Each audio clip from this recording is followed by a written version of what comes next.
At its peak, the Roman Empire controlled nearly 5 million square kilometers of land. It fed a population of 70 million people. It built 250,000 miles of roads. It ran the most sophisticated banking system the ancient world had ever seen. It created insurance markets. It had multinational trade networks stretching from the Scottish Highlands to the Chinese border, and then it fell apart. Welcome to Histonomix, where history meets money. Here, we uncover the hidden stories behind the world's biggest financial booms, bubbles, crashes, and economic revolutions, and the timeless lessons they leave behind. Today, we're talking about one of the greatest economic collapses in human history. Not a market crash, not a recession, an empire.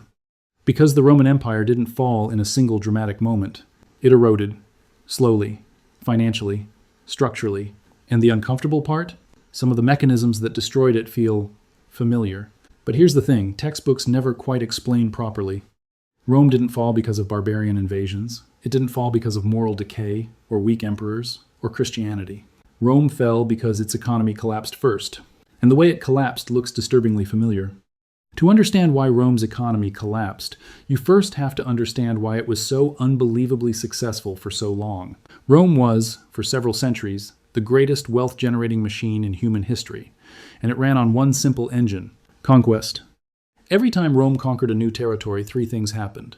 First, the Roman treasury received an enormous one-time windfall, looted wealth, seized land, tribute payments. Second, hundreds of thousands of people were enslaved and put to work in Roman mines, farms, workshops, and households.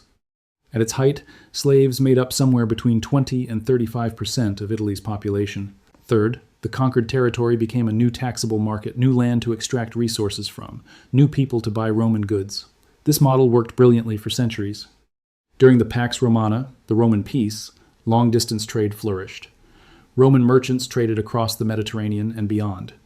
Roman coins have been found in Vietnam. Roman glassware has been excavated in Japan. The empire had money changers, credit systems, insurance-like contracts, and business partnerships resembling early corporations. Cities like Rome and Alexandria reached population levels Europe wouldn't see again for over 1,000 years. But the system had a structural flaw from the beginning. It was built on conquest, and conquest eventually stops. By the 2nd century AD, Rome had reached its natural limits. The Germanic forests were costly and difficult to control. The Parthian Empire was a serious military rival. The Sahara was impassable. Northern Britain was remote and poor. Expansion slowed. And when conquest slowed, the windfalls stopped. The supply of new slaves declined. The tax base stopped expanding. But the costs did not. The legions still had to be paid. Borders still had to be defended. The imperial bureaucracy still functioned. Grain distribution still fed the urban population. Here was the deeper problem. Rome had not developed an innovation-driven economy. There was little technological progress in manufacturing for centuries. The Romans were brilliant engineers, but there was minimal investment in labor-saving production methods. Why innovate when you have slaves? If you have abundant, cheap labor, there is little incentive to build machines that replace it. Slavery created short-term wealth, but discouraged long-term productivity growth. So, when expansion slowed, Rome had no alternative growth engine. No innovation boom, no productivity revolution, no new wealth creation, just extraction. That is a fragile foundation. Now we reach the most important economic turning point: currency debasement. In the early empire, the denarius was roughly 90 to 95% pure silver. It was trusted across the known world. But empire is expensive. Without new conquests to fund spending, emperors turned to a short-term solution: reduce the silver content in the coins. The coin looked the same, it carried the same official value, but it contained less silver and more base metal. Over time, this accelerated dramatically. By 200 AD, the silver content had fallen significantly. By 268 AD, the denarius contained as little as 2 to 5% silver. It was essentially a bronze coin with a thin silver coating. What happens when currency quality declines? Inflation. Merchants charged more coins for the same goods. Soldiers demanded higher pay. Landowners raised rents. We have papyrus records from Egypt showing wheat prices increasing by roughly 15,000% between the 1st and 3rd centuries. Savings were destroyed, contracts became unreliable, long-term planning became impossible. As trust in currency collapsed, people shifted to barter. Taxes were paid in grain or livestock. The monetary economy began to fragment. Once debasement starts, it is hard to stop. If you halt it, you cannot pay the army. If you continue it, inflation accelerates. During the crisis of the 3rd century, over 50 men claimed the title of emperor, most reigned briefly. Many died violently. Political instability worsened economic instability, and economic instability worsened political instability. With currency collapsing, the state needed revenue. It increased taxes. By the 3rd and 4th centuries, taxation became punishing. Farmers and artisans struggled to survive under the burden. Tax collectors were granted wide authority. Property was seized. Tools, seed grain, even clothing could be confiscated. A destructive pattern emerged.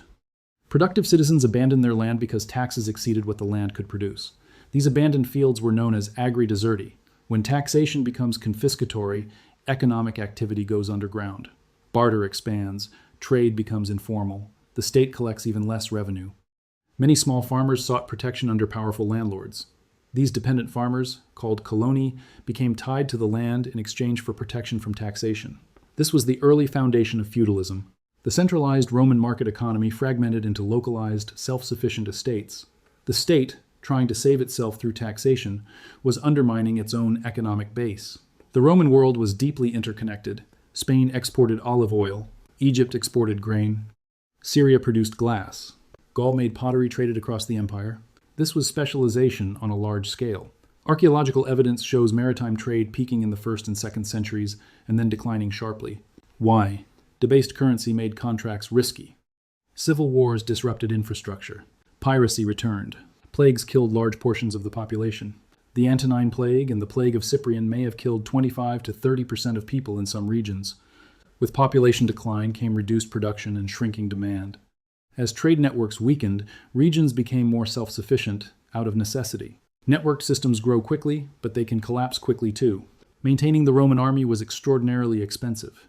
By the late Empire, military spending consumed the majority of the imperial budget. As revenue declined, funding the army became increasingly difficult. Rome increasingly relied on barbarian recruits foederati to fill its ranks.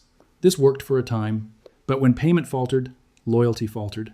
The sack of Rome in 410 AD was carried out by forces that had once served Rome. When the empire could no longer pay its defenders, they became its conquerors. The economic collapse weakened Rome's ability to manage external threats. The barbarians did not cause the collapse.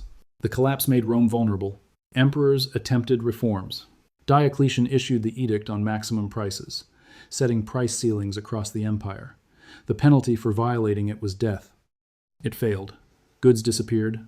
Black markets flourished. Constantine introduced the solidus, a stable gold coin that succeeded in restoring confidence but primarily for the elite. A dual economy emerged. The wealthy operated in gold. The masses operated in increasingly worthless bronze. The structural problems remained. By the 5th century, the Western Roman Empire was economically exhausted. Cities shrank, trade diminished, infrastructure deteriorated. Per capita income in Western Europe may have fallen by 50 to 80% from Roman peak levels. In 476 AD, the last Western Roman emperor was deposed. There was no dramatic final collapse, just gradual dissolution. The economic foundation had eroded long before the political structure fell. The fall of Rome was not a single event. It was a prolonged economic degradation. Currency debasement. Extraction without innovation. Crushing taxation. Trade collapse. Military overextension. Elite insulation. These are recurring economic patterns. Rome endured for centuries, while its foundations weakened. Large systems can decay slowly before they fail suddenly. Rome mastered the art of conquest. It never mastered the art of sustainable economic growth. The question is not just how civilizations become rich. It is how they remain productive, innovative, and resilient. Rome never solved that problem, and history remembers the consequences. This has been Histonomix, where history meets money. If you found this breakdown valuable, subscribe for valuable explanations like this.